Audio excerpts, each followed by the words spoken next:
Lundi 11 juin 2018, Gilbert D a fait de nouvelles révélations sur l'affaire Koh Lanta, dont Touche pas à mon poste, C8.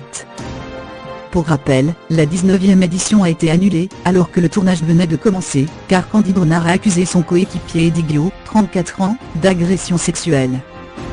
Si la jeune femme de 21 ans, dont le papa est l'entraîneur de football Hervé Renard, ne s'était jusqu'ici exprimée qu'auprès des autorités, elle aurait eu une conversation téléphonique avec le chroniqueur de TPMP.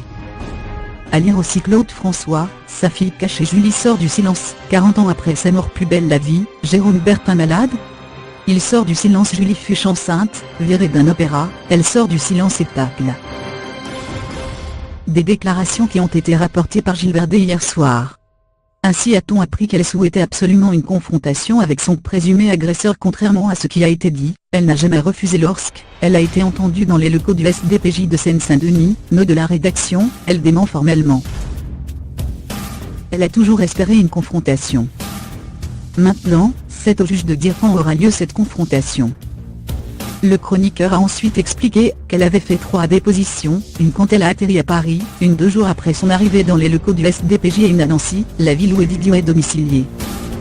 Sa version est la même durant ces 3 dépositions. Il y a bien eu une tentative d'agression sexuelle selon elle, a-t-il précisé. Et de poursuivre, c'est une fille qui est extrêmement touchée, qui a été hospitalisée, qui est partie en Afrique, qui lorsqu'elle sortait acheter le pain, ne pouvait plus supporter ce que certains lui disaient. Donc elle a préféré s'isoler un moment. Ça a été très difficile. Elle m'a raconté une scène où son père est tombé dans ses bras. Sa maman souffre aussi. Gilbert D est ensuite revenu sur les rumeurs disant que d'autres candidats avaient appuyé la version d'Eddie Guiot. Une fausse information selon le compagnon de Fatou. Les témoins ne l'auraient été entendus que lundi 11 juin 2018. Et de conclure qu'elle n'avait en aucun cas souhaité mettre cette affaire en avant sur le tournage car elle se sentait menacée. Selon elle, elle était la meneuse de son équipe bleue. Elle avait gagné la première épreuve d'immunité et au conseil qui arrivait, elle n'était absolument pas menacée.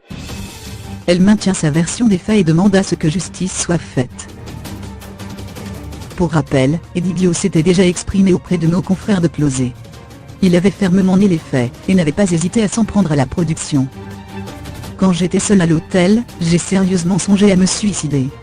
Si j'avais eu un couteau, je me serais coupé les veines, avait-il également confié.